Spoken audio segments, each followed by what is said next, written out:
Mesdames, Messieurs, bonsoir. Bienvenue aux 20h sur Equinox Télévision.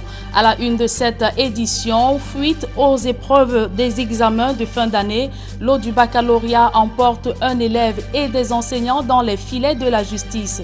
Incarcérés ou détenus à la prison centrale de Yaoundé, il leur est reproché d'avoir partagé une épreuve de cet examen sur les réseaux sociaux.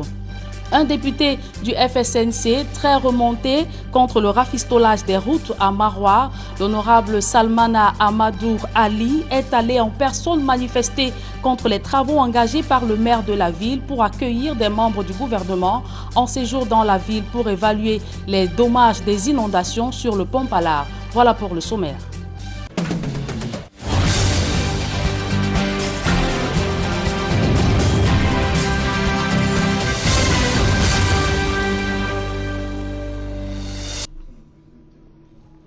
Une fois de plus, bonsoir mesdames et messieurs et bienvenue aux 20h sur Equinox Télévision. Je vous le disais en titre, 7 ministres pour un pont cassé à Maroua. Ces membres du gouvernement sont allés évaluer l'ampleur des dégâts sur le pont Pallard effondré lundi dernier à la suite des inondations. L'arrivée de ces ministres a fait sortir de ses gonds un député du FSNC. Il s'insurge contre le maquillage des routes pour accueillir cette délégation de Yaoundé. D'autres précisions dans ce reportage d'Amadou Daïrou et Isabelle Carole Zoupet. Je suis venu pour dire que stop. On est fatigué de se filmer, on est fatigué de mise en scène à Maroua. On souffre à Maroua. Le député FSNC du Djamari, Salmana Amadou Ali, exprime sa colère. Il s'indigne de ce que la mairie de la ville de Maroua n'entame les travaux de réhabilitation des routes qu'à l'occasion de la visite d'une délégation ministérielle. On attend l'arrivée de 7 membres du gouvernement pour faire la mise en scène à Maroua. Ils ont abandonné Maroua. Ils ont abandonné les routes de Maroua plus de 2 ans. Les routes sont abandonnées par le génie militaire. Maroua, nous, on n'a pas de route. Conduite par le ministre de l'administration territoriale, Paula Tangandi, cette délégation interministérielle, venue s'enquérir de la situation de la ville en cette période de pluie, s'est d'abord rendue sur le pont Palmar, rompu sous le poids des eaux qui l'ont englouti. L'affaissement de ce pont a un impact considérable sur la mobilité des populations de la ville et de celles environnantes. Il s'agit de faire une évaluation de tous ces problèmes nés des inondations et faire un rapport au chef de l'État. Ici, l'absence des drains et les constructions anarchiques favorisent ces inondations, causent de nombreux décès et de sans-abri. Les victimes ne cessent de crier à l'aide. Quand il pleut comme ça, là, il faut qu'on évacue les enfants pour le mettre chez le voisin. Chaque année, comme vous voyez, nous sommes obligés de partir chercher une motopompe pour évacuer l'eau. Je vous en supplie de regarder comment canaliser ou bien chercher à nous aider. Les populations de Maroua espèrent vivement que ces ministres déployés sur le terrain mettront définitivement un terme à leur souffrance. Parlons politique à présent. Le Social Democratic Front n'ira pas aux élections régionales. L'annonce est contenue dans une déclaration rendue publique par le président national du Parti de la Balance, Ni John Frondi.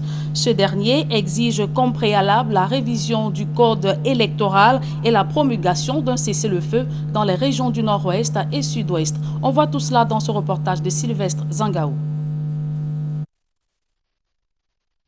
C'est depuis les États-Unis, où il se trouve depuis la pandémie du coronavirus, que Ni John Frondi, le chairman du SDF, exprime sa désapprobation pour l'organisation des élections régionales annoncées. Dans une sortie écrite, Ni John Frondi affirme qu'organiser les élections régionales dans les conditions actuelles au Cameroun est un pas dans la mauvaise direction et justifie cette position par le fait que la résolution définitive des recours électoraux issus des élections municipales est en suspens à la Chambre administrative de la Cour suprême, sachant que l'électorat pour les régionales est composé de conseillers municipaux et de chefs traditionnels, un préalable sans lequel le gouvernement ne va qu'exacerber la crise de légitimité que subissent les institutions du pays. Le chairman du SDF évoque également la marginalisation des régions anglophones avec la persistance d'y organiser des élections, sachant que le contexte de guerre qui y règne ne peut garantir le bon déroulement du scrutin. Les élections régionales ne feront qu'empêcher davantage la population du Nord-Ouest et du Sud-Ouest de participer à la vie institutionnelle du Cameroun. Ni John Frondi annonce que compte tenu de tout cela et nonobstant les dispositions statutaires du parti sur les élections, le SDF ne participera pas aux élections régionales prévues par les schémas actuels pour ne pas contribuer à davantage creuser le fossé déjà large entre Camerounais. Le chairman du Social Democratic Front exige au préalable la révision et l'amélioration de façon inclusive du code électoral, la promulgation d'un cessez-le-feu dans les régions du nord-ouest et du sud-ouest et y mener de nouvelles discussions sur la résolution de la crise, commencer l'exploration complète et de bonne foi de la mise en place d'un système fédéral de gouvernance pour résoudre la crise constitutionnelle que traverse le Cameroun. Plusieurs infrastructures des régions du nord-ouest et sud-ouest en pleine réhabilitation par les populations. C'est le cas en Kambé où les travaux d'aménagement de la route nationale numéro 11 ont été entamés par les habitants qui disent ne pas attendre les travaux ne pas attendre le plan de reconstruction de leur localité initié par le chef de l'État, Dani Warren Zede et Xavier Foka. Nous sommes ici au village Ndjikou-Ndjito, en Bengui, dans le département de la Momo, dans la région du nord-ouest de Cameroun. Un village désormais habité uniquement par des femmes et des enfants, les hommes ayant déserté à cause de la crise qui sévit depuis plus de 3 ans dans les régions du nord-ouest et du sud-ouest du pays. Ces mamans abandonnant elles-mêmes se battent comme elles peuvent pour reconstruire ce pont.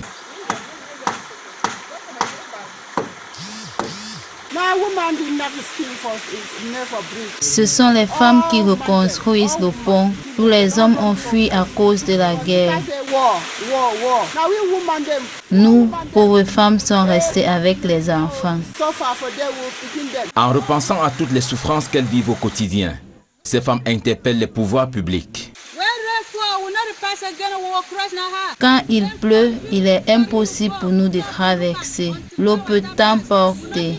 Il faut attendre que le niveau d'eau baisse pour le faire. Que le gouvernement construise un bien meilleur. Pour traverser avec les enfants, il faut les amener à tour de rôle. Toujours dans le nord-ouest, les habitants de la localité de Mbiye, située entre Nkambé et Ndou, sur la nationale numéro 11, ont engagé la deuxième phase des travaux de réhabilitation de cet axe routier. Il s'agit là d'une intervention en solidarité entre les deux communes de Nkambé et Ndou, compte tenu du fait que notre population souffre depuis un certain temps. Nous ne pouvons donc pas croiser les bras parce que c'est une route nationale. Voilà pourquoi nous sommes venus ici pour dire qu'en attendant l'effort de l'État, il faut quand même que la population se mette la main dans la main pour en dégager au moins la partie la plus difficile. À main nue, à l'aide des pelles ou avec des engins, toute la communauté est mobilisée pour la cause, afin d'améliorer l'état de cette infrastructure routière. Ces travaux sont, selon l'autorité locale, une preuve que la vie renaît. J'appelle aux citoyens de cette municipalité de revenir relancer leurs activités. Je sais que plusieurs souffrent assez. Ils doivent revenir pour qu'ensemble nous puissions reconstruire.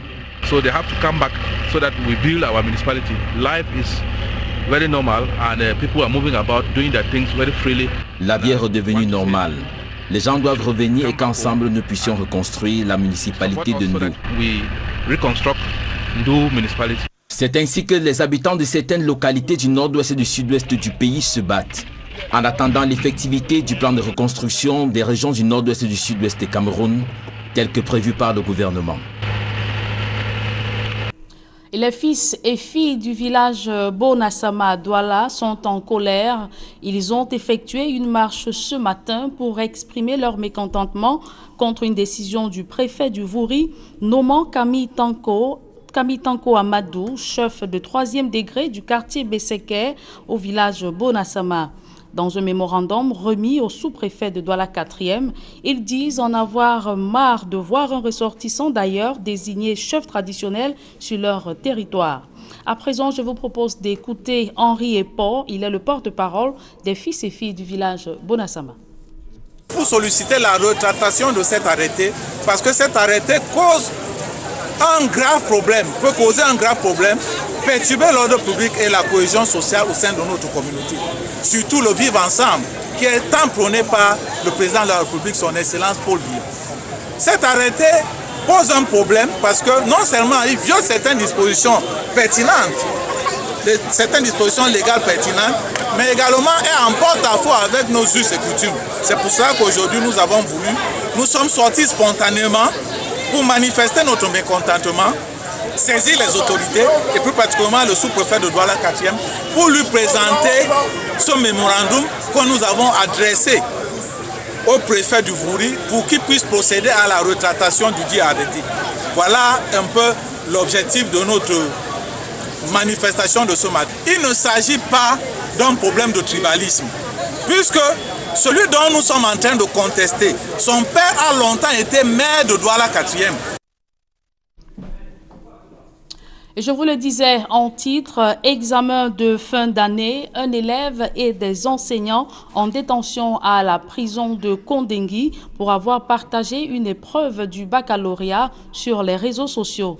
Maître Sim, avocat de Kevin Ngassam, parle de scandale et demande que justice soit rendue. On voit tout cela dans ce reportage de Joël Essengaï Gizogo.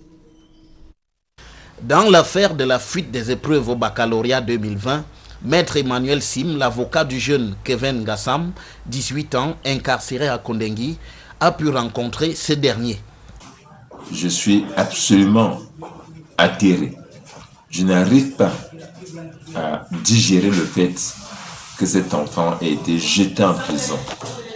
Cet endroit qui est un endroit pour les adultes, pour une faute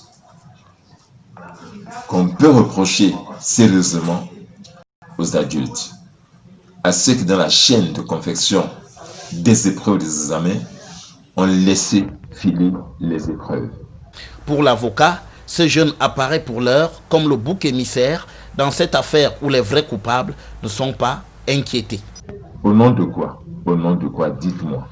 On mettrait un enfant en prison qui a reçu dans son téléphone une épreuve et laisserait en liberté ceux qui, dans la production, dans la confection, dans le stockage et la distribution des épreuves, sont en liberté. Au nom de quoi?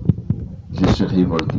Je suis très révolté devant cet enfant en prison aujourd'hui, dans cette tenue simple, avec sévère, cet enfant innocent qu'on a jeté au lot. Je suis révolté. Selon le défenseur de Kevin Ngassam, c'est plutôt à la ministre des Enseignements secondaires et au directeur de l'Office du baccalauréat de tirer les conséquences du scandale de la fuite des épreuves. Et à la suite de cette affaire, des hommes politiques, acteurs de la société civile et leaders d'opinion exigent la libération de cet élève. Seront-ils entendus par la justice? Là est toute la question. Gladys Sidier pour la revue de ces différents messages postés sur la toile. Par le ministère des Enfants. La mobilisation est générale sur la toile. Politique, artistes, acteurs de la société civile et de nombreux autres internautes demandent la libération des élèves écroués à la prison centrale de Yaoundé, accusés d'avoir fait fuiter les épreuves du baccalauréat 2020.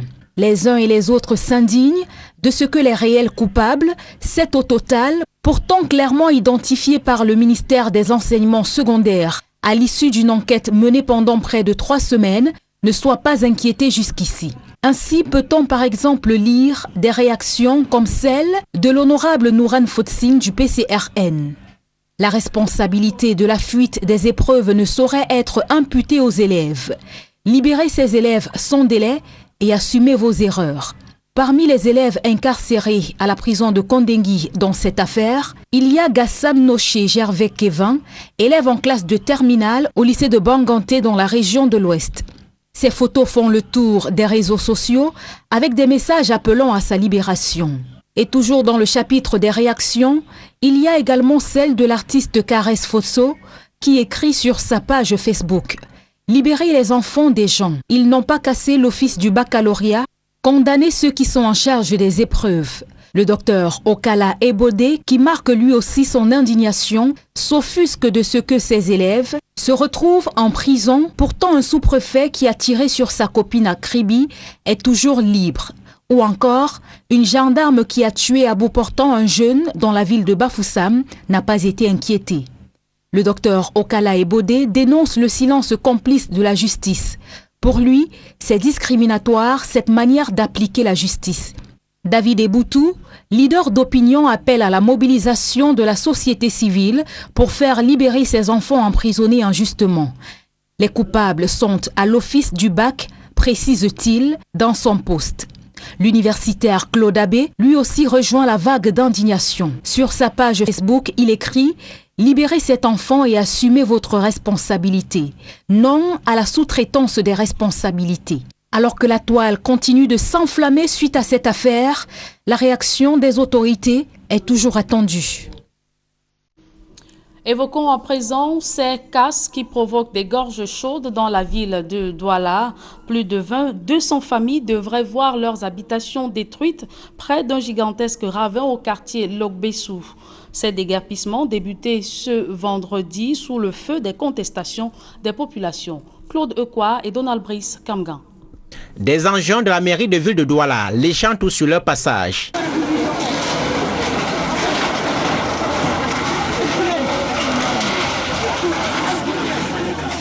Nous sommes à Logbessou dans le 5e arrondissement de la ville. L'administration met ainsi en application un déguerpissement annoncé via une sommation de 48 heures au riverain. On ne voudrait pas que ça recommence là, qu'on soit en train de revoir des pertes en vies humaines encombrées sous les, je veux dire ensevelies, sous des écoulements de boue. On ne voudrait pas que ça se reproduise. Donc le super maire a décidé donc de sauver ces vies en les déguerpissant, comme vous entendez les sons de marteau et tout ça, ils sont en train de vouloir récupérer les tôles. Dans ce millimélo, chacun se bat à récupérer tôles, meubles ou objets utilitaires. Avant l'arrivée des engins, des habitants sont désespérés. Ça fait aujourd'hui 10 ans que je suis ici dans la maison, ça fait 10 ans que je suis dans la maison. Je suis en train de faire les finitions un peu. Je dis me casser, après rentrer scolaire, ça commence. Là, pour construire quoi? Pour construire, c'est gratuitement. Mais si on fait rien, c'est pas niveau, ça va la construire gratuitement. Comment? Oui, comment c'est ça? Monter tout là gratuitement. Mais là, oui, là, ça va la ça. On construit gratuitement sur quoi? En contrebas de ce gigantesque ravin reputé dans la zone, environ 200 familles seront déguerpies d'après les officiels. Devant les crises et contestations, la mairie explique vouloir préserver des vies dans cette zone où les risques d'éboulement de terrain ne sont pas loin. Le grand risque qu'il y a aujourd'hui, c'est que ceux qui sont en haut peuvent s'écrouler et retrouver les gens en bas. Nous allons donc commencer par le bas pour que le bas soit déguerpi, les maisons quittent et les populations quittent ce bas. Mais qu'en moins de 24 heures, on trouve plutôt des gens de la commune, de la police municipale qui viennent mettre une pression telle qu'on ne peut pas avoir le moindre temps de récupérer des choses qu'on a dans les maisons. Après les casses de ce vendredi à Logbessou, la question du sort des populations ainsi sans domicile fixe alimente les débats entre régularisation de l'occupation des sols et nécessité de la préservation de la paix sociale. Ces déguerpissements sont prévus dans les autres communes de la ville. Et à présent, à l'étranger, élection présidentielle en Côte d'Ivoire, le président français Emmanuel Macron a reçu ce vendredi à l'Élysée son homologue Alassane Dramane Ouattara, candidat déclaré au scrutin du 31 octobre prochain. De quoi les deux chefs d'État ont-ils parlé dans un contexte de contestation de la candidature d'Alassane Ouattara? Élément de réponse dans ce reportage d'Éric Fopoussi. Emmanuel Macron ne s'oppose pas à la candidature d'Alassane Ouattara pour un troisième mandat en Côte d'Ivoire. Les deux hommes se sont rencontrés au palais de l'Élysée à Paris. C'est le président ivoirien qui, sur son compte Twitter, révèle le contenu de leurs échanges. Alassane Ouattara salue une convergence de vues avec le président français sur la situation économique et politique en Côte d'Ivoire, notamment l'élection présidentielle du 31 octobre 2020 dans un climat de paix. Le président ivoirien ajoute sur Twitter qu'il a eu un excellent déjeuner de travail avec son ami le président Macron. La position du chef de l'État français était attendue. En mars dernier, en effet, le président Ouattara annonce devant le Sénat ivoirien qu'il souhaite transmettre le pouvoir à une nouvelle génération. Dans la foulée, réaction d'Emmanuel Macron qui salue la décision historique du président Ouattara, homme de parole et homme d'État, de ne pas se présenter à la prochaine élection présidentielle. La Côte d'Ivoire donne l'exemple. Le même président français ne trouve donc pas d'inconvénient au retournement de veste de son homologue ivoirien. À 2 mois de l'élection présidentielle prévue le 31 octobre en Côte d'Ivoire, le contexte politique reste tendu. Au total, 45 candidatures ont été déposées auprès de la commission électorale indépendante, notamment celle de Henri Konan Bédié et des 2 poids lourds bloqués à l'étranger, Laurent Gbagbo et Guillaume Soro. Seulement en recevant Alassane Ouattara, la France vient encore de donner des arguments à ceux et celles qui fustigent ces ingérences dans la politique intérieure de ces ex-colonies en Afrique. Mesdames et messieurs, c'est avec ce reportage d'Éric Fopossi que nous mettons un terme à cette édition du journal. Merci de l'avoir suivi. Retrouvez dans quelques secondes Serge Alotou pour la deuxième partie d'Equinox Soir. La décision du préfet du Vouri désignant Camille Tanko Amadou, chef de 3e degré, la BCK fait sortir les populations Sawa. Vous l'avez dit, Serge Alotou, les fils et filles de Beseke à Bonasama sont en colère. Ils ont effectué une marche de protestation ce vendredi pour exprimer leur mécontentement contre la décision du préfet du Vouri qui désigne Camille Tanko Amadou comme chef du 3e degré de leur communauté.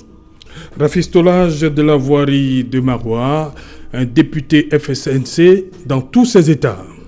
L'honorable Salmana Amadou Ali critique ou s'oppose aux travaux à la va-vite qu'a initié le maire de la ville en vue d'accueillir les 7 membres du gouvernement qui séjournent dans la ville de Marois pour évaluer l'ampleur des dégâts ou des dommages des inondations sur le pont Pallard effondré lundi dernier. Serge Alain. Voilà, merci. J'étais très ravi de vous avoir pendant ces 2 semaines, Julien Berthe Bissaye. Ce fut également un plaisir. Rendez-vous très prochainement parce que dès lundi, Cédric Nouffelé est là pour le 20h. Bonne soirée à vous, Julien Berthe Bissaye. Bonne soirée à vous, Serge Alain. Alors, messieurs, dans un instant, la suite, et qu'il en soit.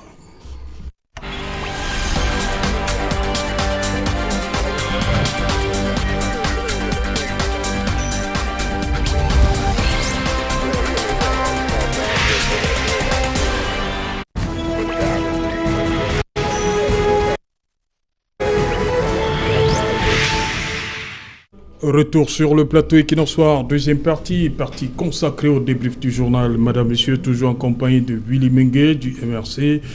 Et il est également là, Victoire Tchoupou, PCRN, docteur des fouets du Rassemblement démocratique du peuple camerounais, et Jean-Robert Wafo, Social Democratic Front. Jean-Robert Wafo, vous habitez la ville de Douala et vous avez vu sûrement ces images qui nous venaient de Bonasama sont tombées dans votre téléphone. Hein? Une décision du préfet de Vouri qui désignait Camille Tanko Amadou comme chef 3e degré de ce côté-là dans un village à côté de Bonasama fait sortir les populations Sawa. Avant de répondre à cette question, je vais juste faire une petite précision par rapport à la première thématique. Non, je vous en prie, restons. On va revenir. Bon, d'accord, on reviendra. L'émission à ses canons. Je vais revenir, on va revenir. Bon, ce qui s'est passé, n'est-ce pas, du côté de Bonabéry, c'est vraiment désolant. Désolant, pourquoi? C'est désolant parce que des villes comme Douala et Yaoundé ne peuvent pas être considérées comme toutes les autres villes du Cameroun. Dans des villes ont un statut particulier. Un peu comme à Washington, non? Washington DC.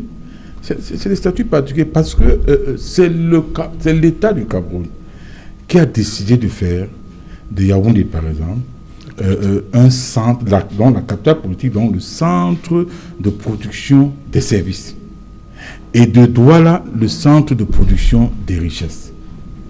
Et vous allez bien constater que moins il y a de PIB, moins il y a d'exode rural ou de démographie. L'État du Cameroun aurait pu choisir Boya ou Limbe, que Douala n'aurait pas eu cette même attractivité. La même attractivité. Parce qu'il faut qu'on fasse très attention. Je suis d'accord qu'on puisse respecter, puisqu'on a trouvé dans justement ça, est-ce qu'on perd... Qu'on puisse respecter, je suis d'accord, c'est-à-dire qu'on respecte, n'est-ce pas, leur culture, leur spécificité locale, etc., etc. Et d'ailleurs, c'est même ce qui se fait, même au niveau des entreprises. Vous allez voir, au niveau de la responsabilité sociétale des entreprises, vous allez voir. C'est-à-dire que les fils, par exemple, Douala, chaque fois qu'une entreprise s'installe à Douala, il y a un certain nombre d'avantages et un quota qui leur est dévolu. dans le cadre de la responsabilité sociétale ou c'est des entreprises. Bon, mais les gens doivent comprendre que toute médaille a un revers. Toute médaille a un revers. Vous ne pouvez pas accepter la médaille et ne pas accepter le revers. Le revers, c'est quoi? C'est parce que les gens se sont déplacés en masse. C'est parce que cet exode rural, les gens sont partis de partout pour venir à Douala, créer des richesses à Douala, que Douala a un PIB de 3090 milliards de francs CFA. Aujourd'hui, vous allez voir des gens en train de se battre pour que les routes passent dans leur village. Si les routes passent, vous n'allez plus les voir dans les grandes villes, parce qu'on dit souvent que quand la route passe, le développement suit. Mais le Cameroun a dit que l'État du Cameroun a décidé de faire de Douala un centre de production des richesses. Et bien évidemment, ça ne peut être qu'attractif. Donc, parce que ce qui s'est passé là, à Bonabéry, c'est extrêmement dangereux pour notre vivre ensemble. Parce qu'il y a des choses qui peuvent se régler, pas au vu aussi de tout le monde. Et les gens doivent comprendre décidément dans ce pays que le Cameroun a 3 crises. Première crise, c'est la crise du Nozo. Deuxième crise, c'est la gouvernance. Troisième crise, c'est le tribalisme, avec tout ce que ça comporte comme dessin inavoué projeté sur notre vivre ensemble.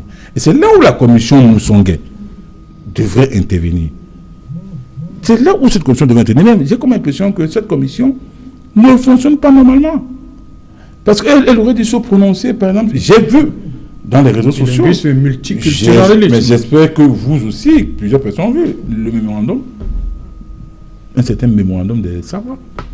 Mais quand vous lisez ce mémorandum, vous avez froid au dos. Ils disent qu'il faut un certain nombre de ci, un certain nombre de ça, des postes qui doivent leur être réservés, etc., etc., etc. Bon, si maintenant tout le monde quitte Douala, si les gens quittent Douala avec leur richesse, que deviendra Douala? Non, c'est parce que l'État du Cameroun a choisi Douala comme étant le centre de production des richesses. On aurait pu choisir Limé, qui est un port, ou alors Kribi. Tout comme l'État du Cameroun a choisi Yaoundé comme capitale politique dans le centre de production des services. Donc on aurait pu choisir Bafia. Donc les gens ne doivent pas prendre l'exemple sur d'autres villes pour dire Douala est ci, Douala est ça, Douala appartient, que c'est les halogènes et tout. Il faut arrêter, il faut cesser avec ce discours néo-nazi. Il faut stopper ça. Parce que, M. Salaro, est-ce qu'on a choisi donc de naître, par exemple, ceux qui disent qu'ils sont Douala, j'ai du respect pour eux, pour leur tradition et tout, mais est-ce qu'ils ont choisi de naître ici? Est-ce que, quand l'État a décidé de faire de Douala le centre de production de la richesse nationale, mais est-ce que ceux qui parlent là, aujourd'hui, vivaient avant? Ils ne vivaient pas à l'époque. Pourquoi à l'époque, il n'y avait pas cela? Donc, ils doivent comprendre une chose. Moins une ville a un PIB important, moins il est attractif. Et j'ai dit, vous ne pouvez pas accepter la médaille tout en refusant son revers. Ok, voilà, on va s'en tenir là. D'abord, je commence par vous, Victoire. Il dit, le maire Wafo, que ce qui s'est passé aujourd'hui est extrêmement dangereux. Oui, c'est extrêmement... Pour le vivre ensemble. C'est extrêmement dangereux pour le vivre ensemble. Et cela reflète juste l'échec du régime en place, l'échec du LDPC, qui n'a pas pu encadrer ce vivre ensemble-là, et que l'élite pille, vole, fait ce qu'elle veut. Et aujourd'hui, les populations sont obligées de courir après les miettes. C'est le régime en place de LDPC qui est à l'origine de ce que nous avons aujourd'hui.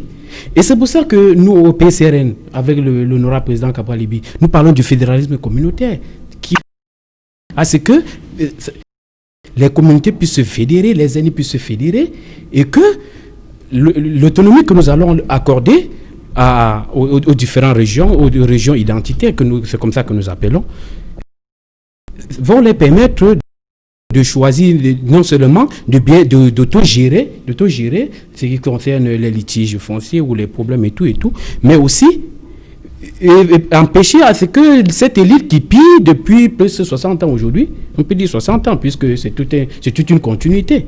C'est le RDPC qui est à l'origine de ce qui est aujourd'hui. C'est dangereux quand on voit déjà. Mais bon, maintenant, le bémol, c'est quoi?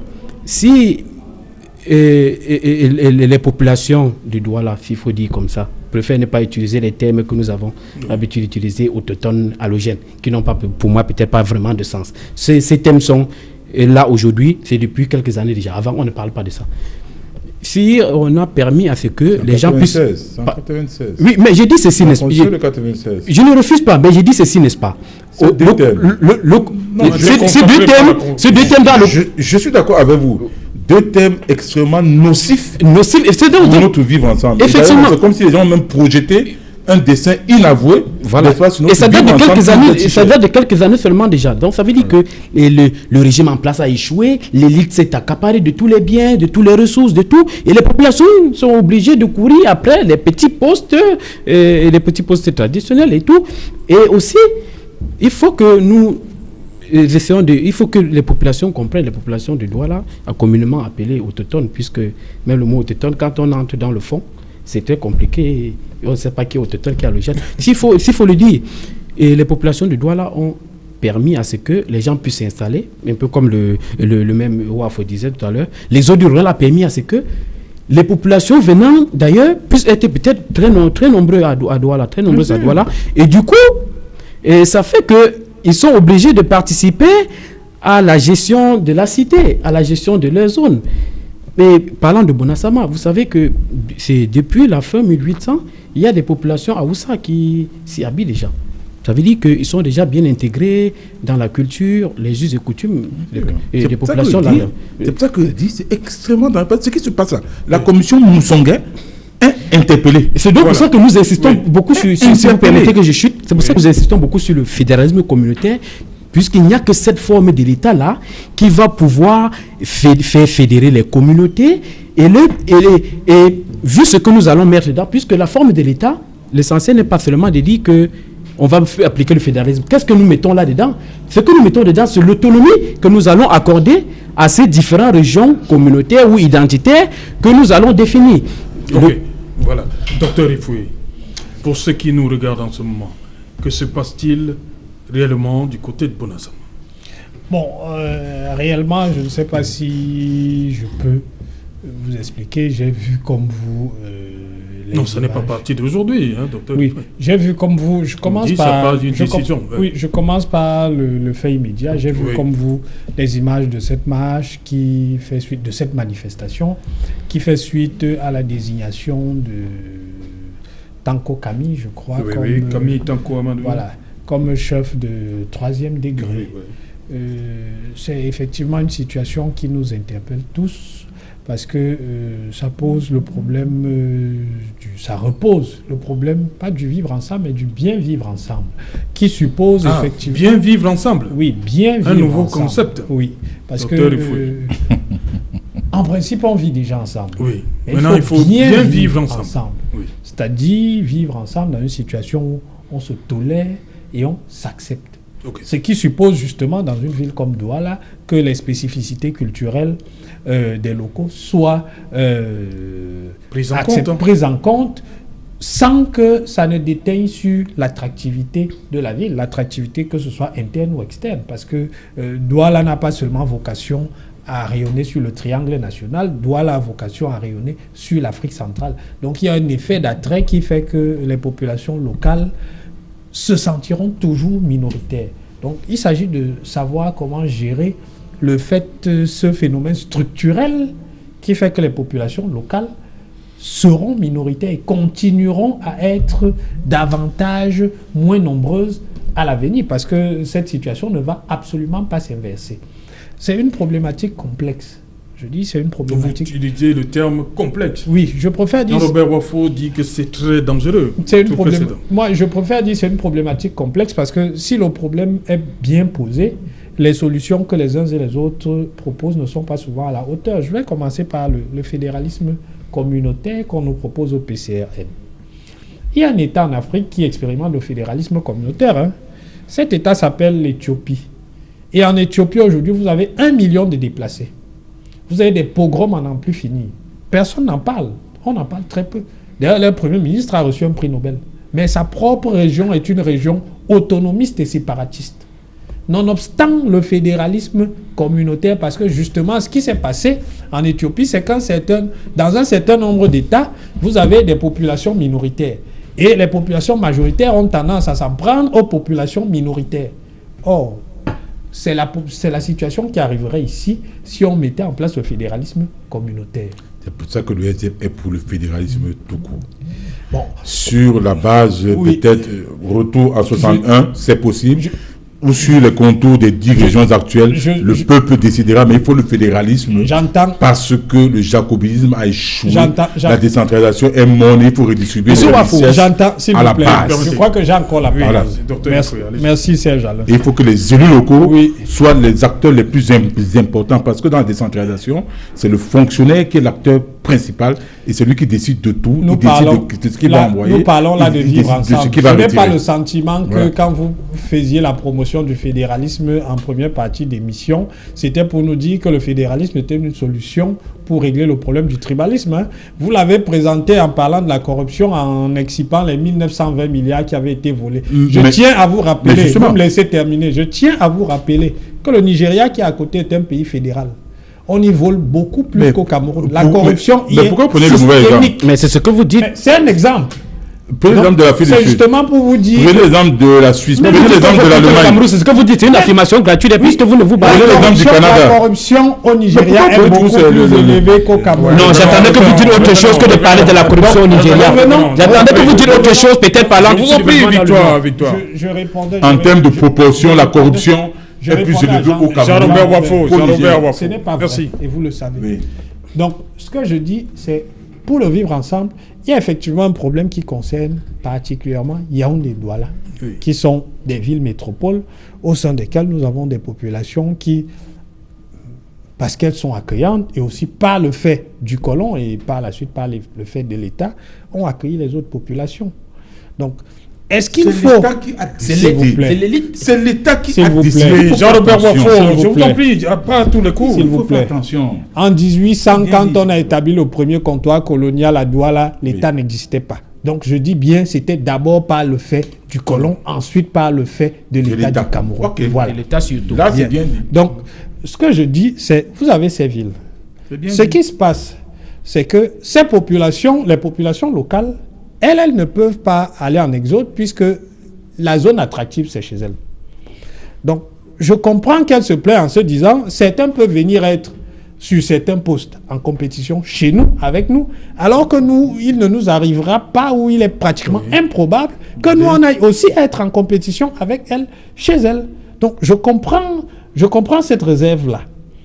Mais, je dis, il faut qu'on trouve un moyen terme qui permette de concilier ces intérêts parce que ce serait une double peine si ces populations doivent être sur certains postes en compétition avec des personnes qui viennent d'ailleurs, alors qu'elles ne peuvent pas être en compétition ailleurs avec ces... Et la notion d'intégration nationale. Oui, mais l'intégration ne signifie pas justement qu'il faille léser certains au profit des autres. Est-ce qu'on est intégré ou pas? On devient intégré quelque part au Cameroun ou pas?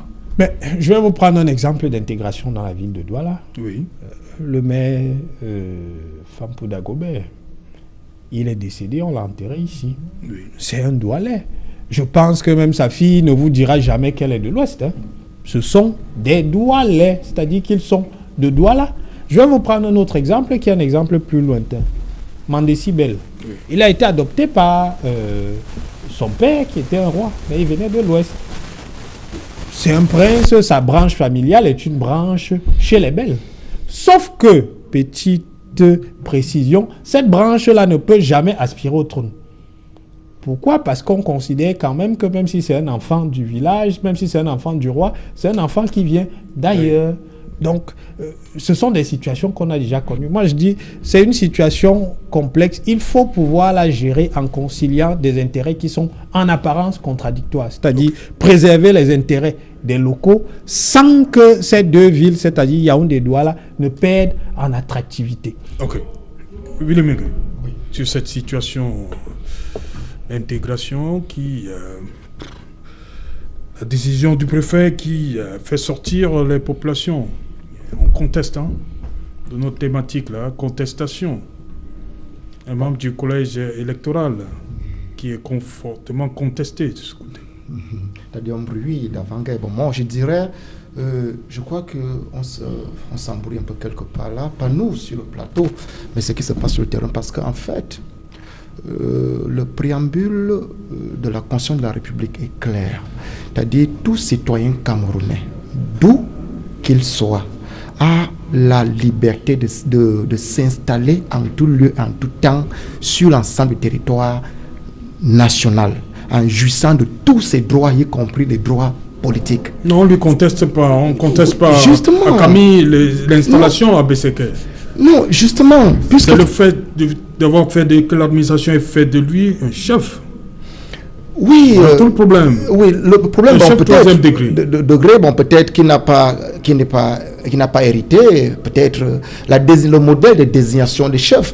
Vous voyez, c'est pas le seul cas. Le seul cas n'est pas dans cette entité territoriale de ce côté-là. On a sur la carte des chefferies au Cameroun, il y a plusieurs chefferies qui ont même connu des crises, c'est-à-dire 2 ans, 3 ans, parce qu'en fait, les communautés attachées à cette chefferie contestaient le fait que l'autorité administrative vienne peut-être interférer sur le choix. Ça, c'est parce qu'il y a une absence de procédure ou de légalité très claire là-dessus. D'un côté, vous allez voir que bon, les chefferies héritées, les populations adhèrent. De l'autre côté, l'autorité vient peut-être à désigner, ça peut constituer un couac, comme c'est le cas aujourd'hui. Sauf que, au-delà de cet aspect, il y a un autre problème. Quand on a bien lu, si vous avez bien lu les griefs que les Sawa, qu'ils ont évoqués aujourd'hui, vous voyez, ils évoquent un problème que je voulais peut-être faire sortir tout à l'heure, c'est-à-dire en fait l'incapacité pour notre société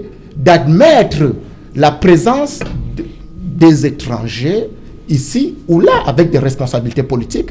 Or, je le dis très bien, la Constitution est très claire. Vous pouvez arriver, vous, monsieur Tou, vous n'avez pas de base sociologique à Douala, X ou à Yaoundé, Y, mais peut-être votre notoriété établie dans le temps peut vous permettre de porter des responsabilités politiques, c'est-à-dire peut-être désigner peut-être chef, ou alors pourquoi pas peut-être maire dans la localité. Alors vous n'êtes pas de là. Ça veut dire qu'en fait, d'un côté de la balance, nous avons la nécessité de construire l'unité nationale, c'est-à-dire avec tout ce que ça comporte, l'intégrité, le vivre ensemble, la cohésion sociale, tous ces éléments. De l'autre côté, il y a aussi la nécessité peut-être de préserver l'identité culturelle et de faire promouvoir les fils d'ici ou de là. Sauf que le fait qu'on soit autochtone ne vous donne pas le droit d'aller dormir. Autochtone entre guillemets, bien sûr. Oui, bien sûr, d'aller dormir, parce qu'en fait, quand l'enjeu viendra, que vous avez dormi, celui qui s'est implanté et qui est plus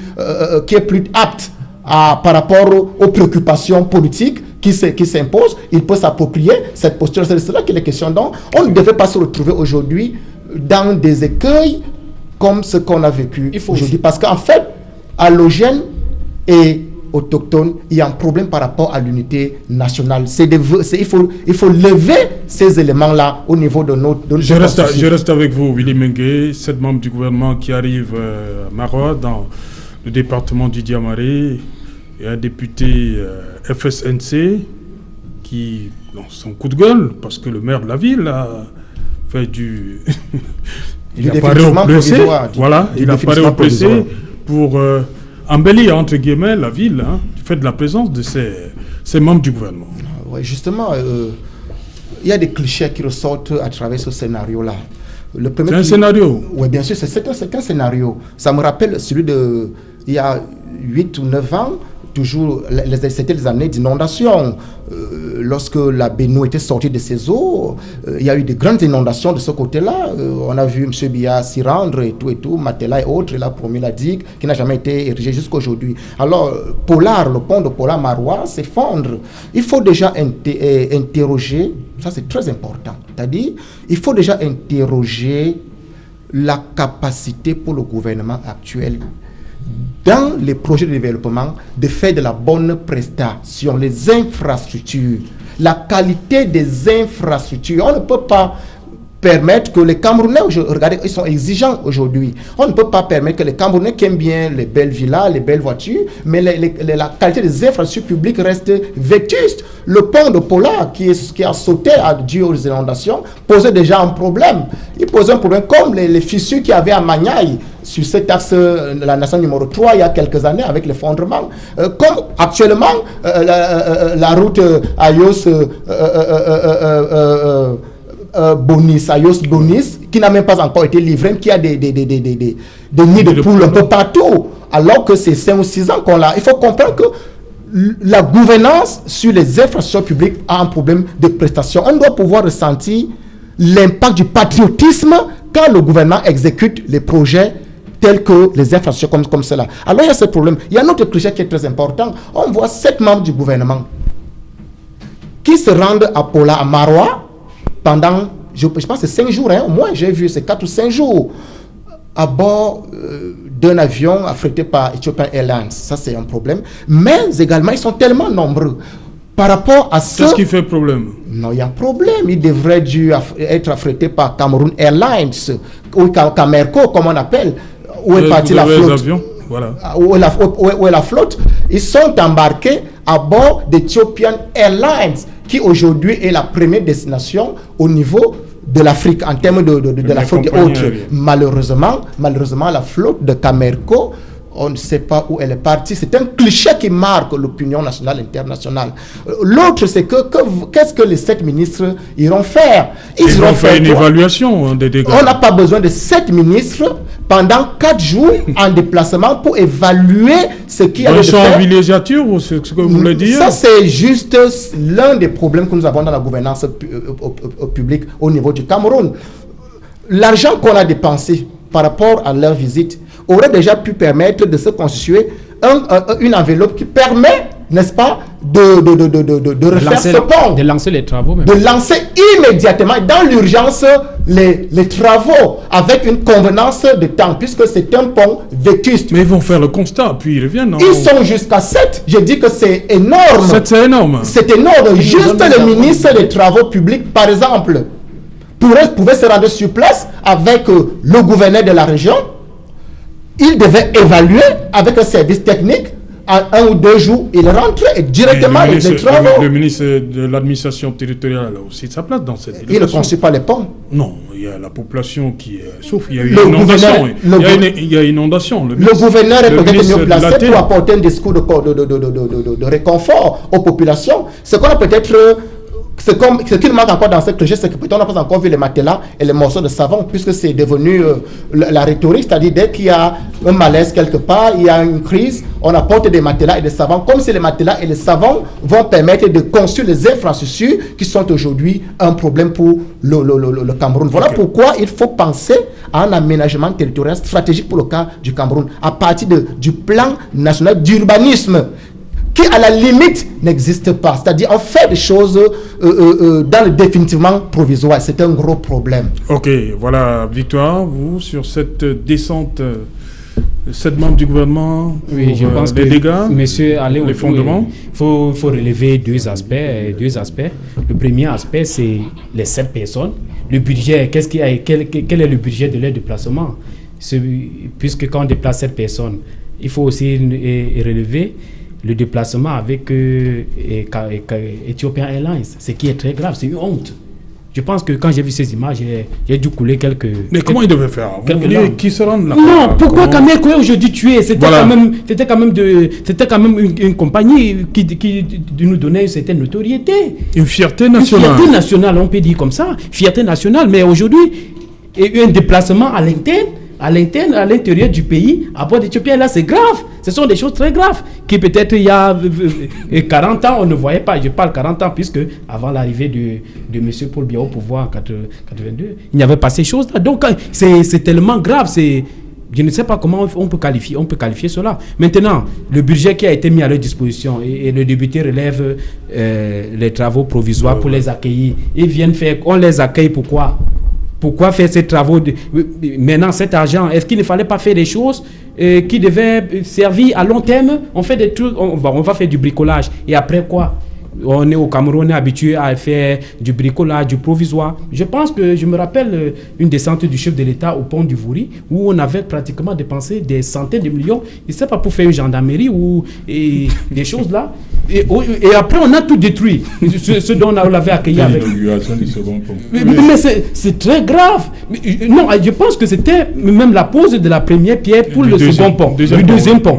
Oui. C'était des centaines de millions qu'on avait dépensé. Donc vous avez un problème avec la gendarmerie qui a été construite de ce côté-là? Non, pas seulement la gendarmerie. Je dis les dépenses pour l'accueil du chef de l'État étaient des centaines de millions déjà. Et du coup, ce sont des choses, c'est de l'argent dépensé comme ça. Et c'est donc pour ça que le problème au Cameroun, c'est le problème de son élite, comme Charles Yateba Yene disait. C'est-à-dire qu'on dépense l'argent de l'État bêtement, chacun on dépense comme il veut, chacun essaie de faire comme si c'était les caisses, il ne sait pas trop, comme si c'était les caisses personnelles. Et ça, ce sont des choses très graves. Voilà. Donc, le problème au Cameroun, si vous permettez que je puisse chuter, c'est son élite, c'est le gouvernement, c'est le régime qui a, quand s'il faut faire des choses provisoires, le pont a chuté.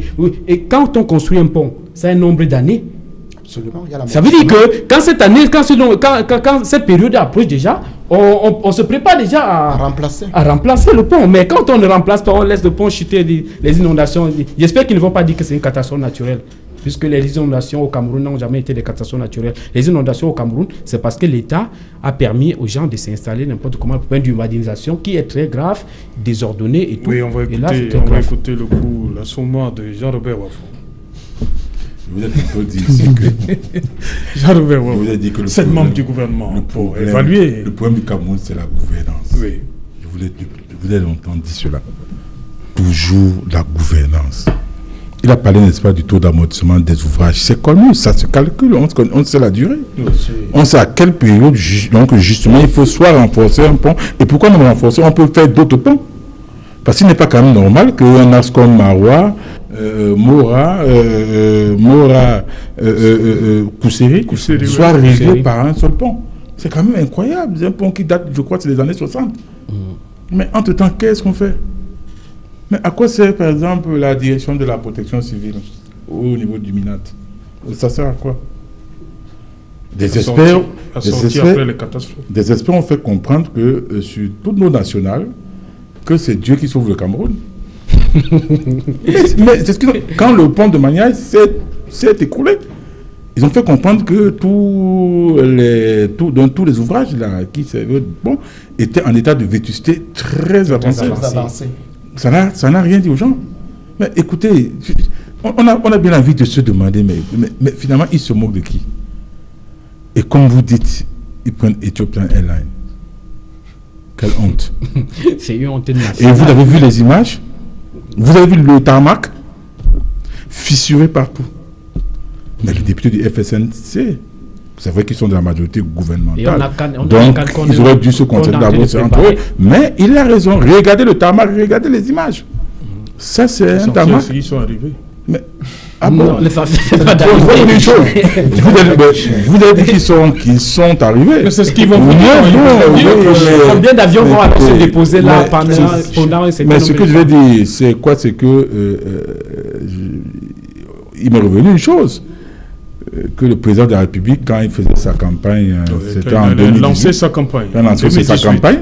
Il est arrivé donc à l'aéroport, le temps de se rendre là où il devait faire son meeting. Mais c'est à peine s'il voyait, n'est-ce pas, les véhicules devant lui, parce qu'il y avait tellement de poussière. Pourtant, le maire, à l'époque, a pris de l'argent, je crois que c'est le délégué du gouvernement, ils ont pris de l'argent pour dire qu'ils devaient donc aménager les routes. Résultat de course, il n'a même pas pu dormir là-bas. Donc, c'est toujours à Marois. Mais écoutez... C'était à l'extrême, non, moi je pense bien. Mais c'était à Marois. C'était à Marois. Donc, c'est pour vous dire quoi? Et je vous ai toujours dit, ce qui se passe dans ce pays, tout se passe comme si tout ce qui nous gouverne ne croit même plus au président Biya. Ils pensent à autre chose. C'est l'après-Biya. Ils doivent accumuler pour préparer le grand soir. C'est de ça qu'il est question. Tout ce budget, vous allez voir, et le député est dans son rôle. Il doit contrôler l'action de l'exécutif. Il est dans son rôle. C'est-à-dire, le rôle du député, c'est de contrôler l'action gouvernementale. Le gouvernement, ce n'est pas seulement à Yaoundé. Il y a aussi l'exécutif communal. Tout ça, ça fait partie de... Voilà. Quand un député Tout de à la fait. majorité... Donc, c'est tout à fait normal qu'il monte au créneau pour dire qu'est-ce qu'il ne veut pas. Et puis, quand un tarmac est mauvais, est en mauvais état, mais il y a risque de crash. Hein. Effectivement, au décollage surtout. Au décollage et même à l'atterrissage. Parce que les pneus peuvent s'éclater. Alors vous vous rendez compte que, bon, 7 ministres quand même. 7 ministres. Donc pour vous, mais c'est pour faire quoi? Mais est-ce qu'il n'y a pas de service déconcentré de l'État là-bas? Un ministre pouvait descendre pour représenter l'ensemble du gouvernement. Et il se fait accueillir par le préfet et par les délégués régionaux. Ils expliquent donc la situation. Et puis bon, il attend les rapports. C'est pas ces ministres qui vont faire des rapports là-bas. Bon, sauf si tous sont des ingénieurs. Mais à ce que je sache, bon, il y en a qui n'en ont même fait l'ingénierie. Bon, c'est un problème de quoi? Parce que c'est encore l'argent du contribuable qu'on va bouffer, puisque le transport, à combien on a loué cet avion? Quels sont les frais de location? L'hébergement, ça va coûter combien? Pendant 4 jours. Les frais de mission, ça va coûter combien? Donc vous imaginez 4 jours. On aurait pu quand même utiliser cet argent pour essayer donc de faire les premiers secours aux populations. Mais bon, qu'est-ce que vous voulez? Voilà. Si c'est pour les populations, bon, ils n'ont qu'à foutre devant eux. Hein. Parce que ce qui les intéresse, c'est quoi? Comme je l'ai dit, c'est accumuler pour le grand soir. Voilà, docteur Ifoué, je crois que vous êtes quand même d'accord avec les autres que cette délégation effective pléthorique. Oui, écoutez, les inondations dans le septentrion sont récurrentes. Et pour y faire face, le gouvernement a mis en place le PULSI, le programme d'urgence pour la lutte contre les inondations. C'est un programme important, je crois, qui est doté de 56 milliards, si ma mémoire ne me fait pas détour. Donc le gouvernement a toujours été sensible à la question des inondations dans cette zone-là. Et 56 milliards. Oui, je crois. Je peux me tromper. Non, je peux me tromper. Je vous remporte, mais c'est ça. Voilà, ok. Donc, on a fait quoi avec? Le gouvernement a toujours été sensible à la question des inondations dans ces zones-là. Et à la suite des pluies diluviennes de ces derniers jours, 7 membres du gouvernement se sont déplacés. Je tiens quand même à rappeler ici que les mêmes qui considèrent que la délégation gouvernementale était pléthorique ont souvent écumé les plateaux pour indiquer l'absence du gouvernement, l'absence de compassion du gouvernement à l'endroit des populations. Hein. Ce sont les mêmes. Donc c'est la compassion là-bas, alors. S'il vous plaît.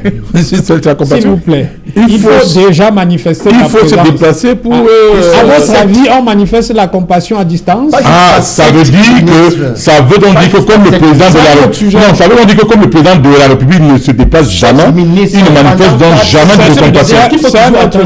Et des catastrophes pour pouvoir intervenir. Si vous parlez des 56 milliards, s'il vous plaît, à quoi ont servi les 56 milliards? Dans quel délai? Il y a toujours les inondations dans s'il vous plaît. C'est des zones qui sont toujours inondées. Calmez-vous, les 56 milliards. Calmez-vous. On écoute le docteur Ifoué. Lutter contre les inondations, vous avez des actions à divers niveaux. Vous avez des actions qui consistent à prévenir les inondations et vous avez les actions qui consistent à gérer les sinistres. Vous n'empêcherez jamais la pluie de tomber. Et dans certaines zones, il est impossible d'empêcher les inondations. Ce que le gouvernement, s'il vous plaît, ce que le gouvernement fait, c'est prévenir les dommages. Ce n'est pas empêcher que les inondations aient lieu parce que vous ne pouvez pas. Peut empêcher puisque le gouvernement ne peut pas le faire. Ce ne sont pas des vous dites non, merci. Un bon plan du depuis plus de 10 ans. Depuis drainer les eaux quand même. Ça, c'est ce que vous dites. Le problème d'inondation, c'est le problème de drainage. Sauf que ce problème de drainage. Comment vous pouvez dire des choses de clair comme ça? Oui, si on admet votre raisonnement, Houston, où chaque année il pleut, il y a des inondations. Vous pensez que le gouvernement américain n'a pas prévu ça? Non, il y a des morts de manière systématique. Cette année encore, il y a eu 11 morts à Houston à la suite des inondations. Mais vous avez tout là de points de mauvais exemples. C'est un très bon exemple. Ça n'a pas de sens. Je n'ai pas terminé. Donc, ce que je veux dire, c'est que le gouvernement est descendu sur les lieux pour faire le point. On peut considérer que la délégation était très importante, mais je pense que les ministres devaient descendre sur le terrain pour faire le point, parce qu'il ne s'agit pas seulement du pont. Les dommages qu'il y a eu, et je pense que vous-même vous les avez vus, concernent un certain nombre d'habitations, concernent des champs qui ont été dévastés, ainsi de suite.